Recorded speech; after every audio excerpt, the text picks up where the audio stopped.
દિવાળી, છઠ અને બિહાર ચૂંટણીને કારણે મૂળ વતન જવા નીકળેલા મુસાફરોની ભીડથી ઉધના રેલવે સ્ટેશન ઉભરાઈ ગયું છે. સ્ટેશન પર મુસાફરોની ભારે ભીડ જામના કારણે લોકોને ચાલવાની પણ ભારે તકલીફો પડી હતી, જેમાં પગ મૂકવાની પણ જગ્યા દેખાઈ ન હતી. આ તણાવભરી પરિસ્થિતિમાં મુસાફરો અને પોલીસ વચ્ચે રકઝકના દ્રશ્યો જોવા મળ્યા હતા. રેલવે પોલીસે સીસીટીવી ઉપરાંત હવે ડ્રોન સર્વેલન્સ દ્વારા ભીડ નિયંત્રણમાં લેવાના પગલાં ભર્યા છે.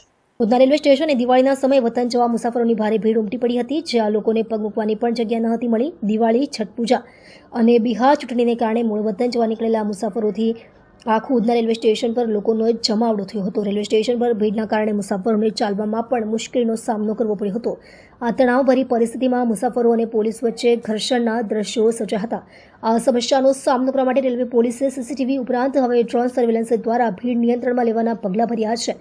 આ પગલાંથી ભવિષ્યમાં આવી પરિસ્થિતિઓથી નિપટવામાં મદદ મળશે તેવી આશા છે.